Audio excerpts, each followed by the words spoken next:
This video is the first part to a series of videos where I'm going to build a pedal board and case similar to this one. I'm going to build a jig in this video so I can taper the sides, and we will go over the different materials and also the little plan that I have made for the design of this pedal board. So we're going to cut to me building the tapering jig real quick. I'll give a little commentary on that.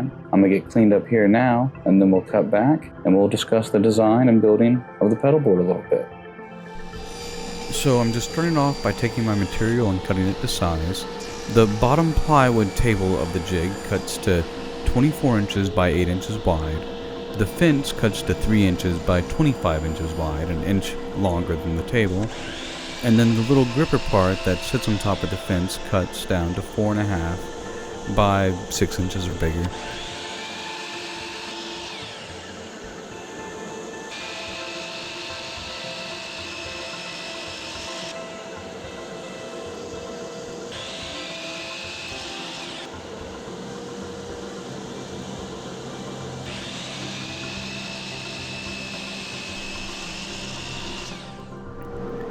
I moved over to the router, and I was going to go ahead and router the parts for my T-track on the bottom table. As I was doing this, I could feel the table wanting to slip from the router fence, and so I continued without the miter gauge, and moved it out of the way, and then continued without it.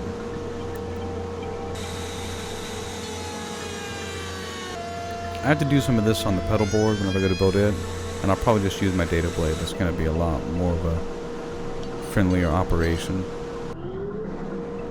And then this is for the T-track that goes on the fence that my little gripper part attaches to.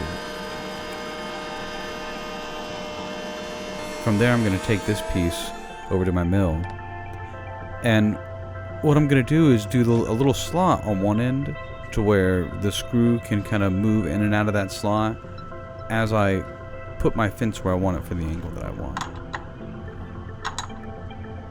So one end will just have a 1/4 inch slot, the other end will have a 1/4 inch hole.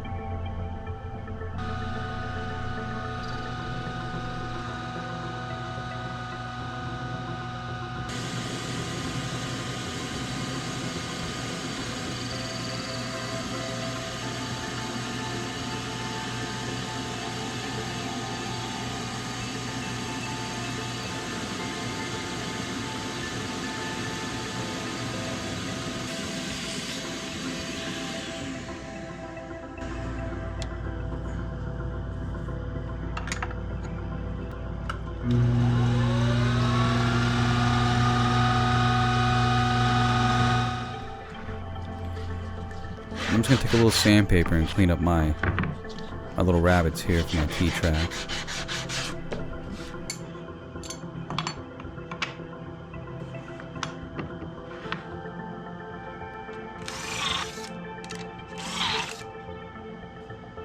I got a little self-centering tip to ensure my screws are going where I want them.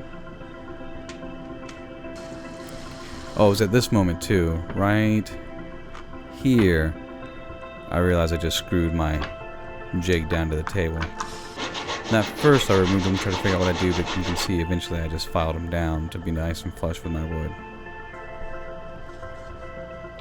So I attach my fence. And I'm gonna have to file down the screws whenever I put the T-track in on the fence, but right now I'm doing this so I can chisel out where my router still left the round for my T-track to go into. Putting my bolts in. So I really didn't have to do that. I have to take them back out anyways to file down my... See, that's what I'm doing right now. Filing down the screws.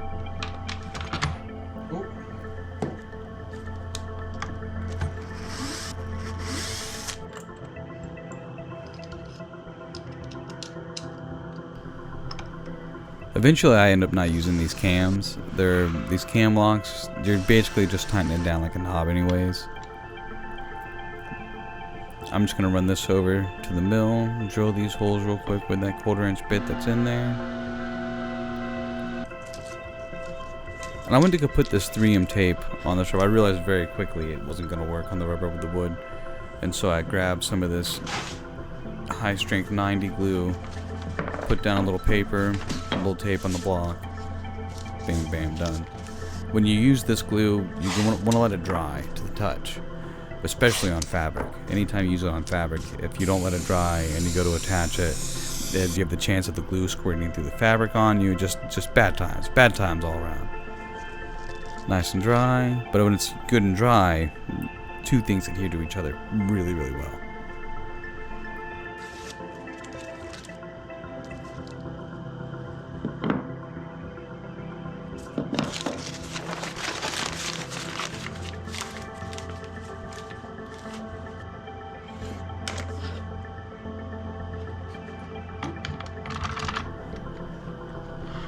I'm not even going to show me putting these cams on because there's no point. I'm not going to use them.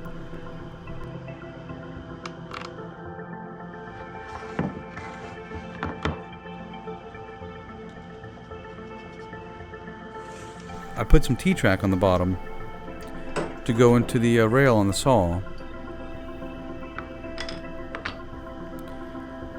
I'd highly suggest, and I think I mentioned it after this whenever I cut back to me talking about the pedal board, I rounded the ends so they go in a little easier, but definitely use something the full length of the table, and I mentioned that more.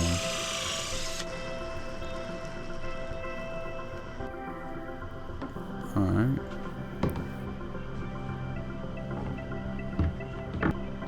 Get it all put back together.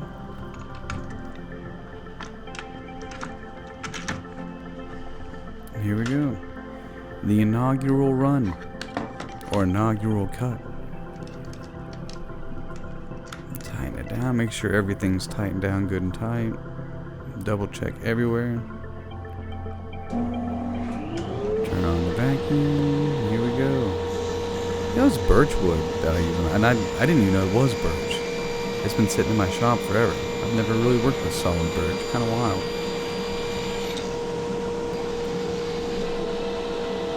And it did absolutely wonderful. I can't wait to cut that walnut with this. Which is as soon as I get done with this video. Like I'm can't wait to get done with this video so I can start working on cutting the walnut and getting that board put together. There we go.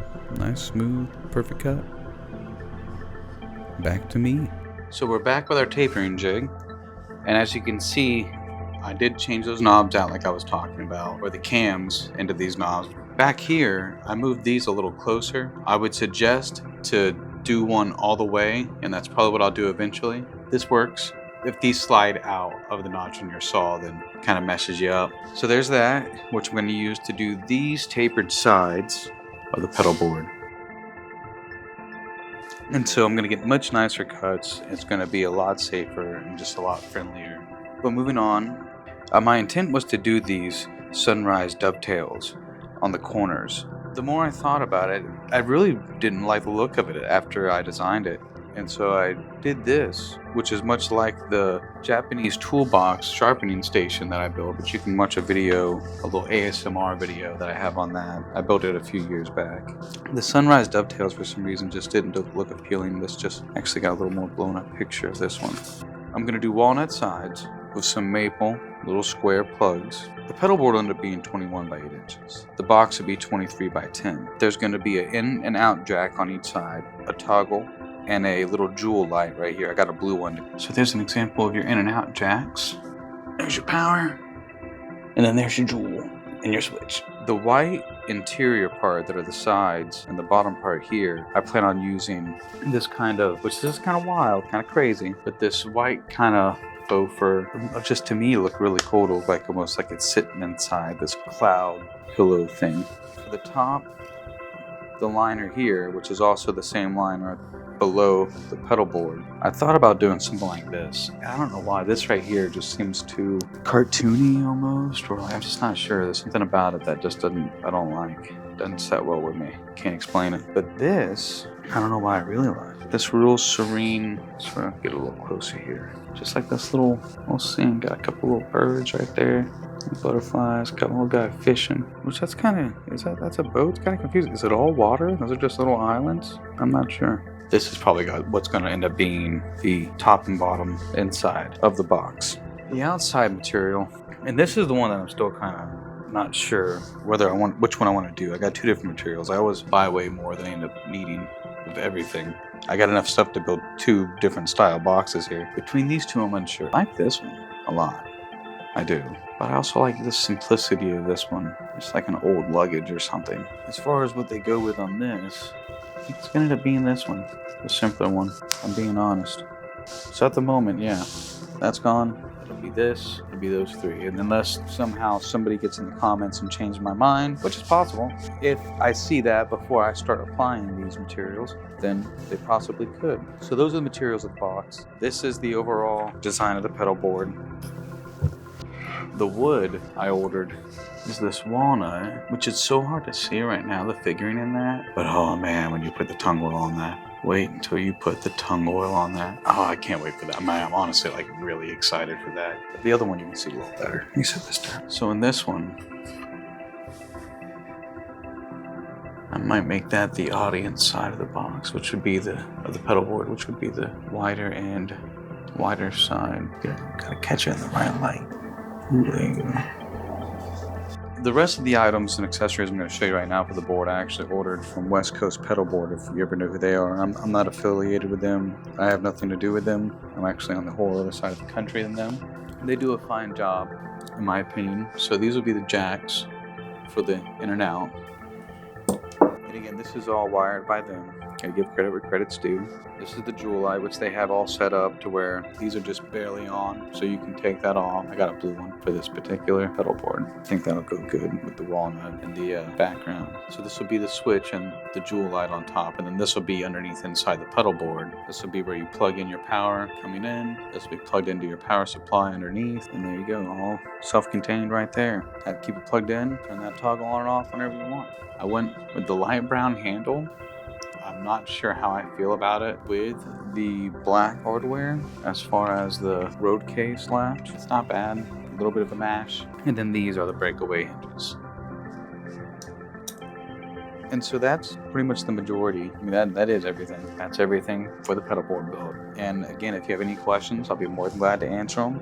If you have any comments on this material and whether you think I should go with a different material between the ones that I had to choose from, let me know. I'm going to go ahead and get this stuff packed back up, get my room here resituated into shop mode, and start building this thing. And hopefully by Thursday, we'll have that one ready for another episode and everything will be edited and ready to go. So we'll see what happens. Thanks for joining me. I hope you stay tuned. I'm going to have some surprises along the way. Thanks for watching. Bye.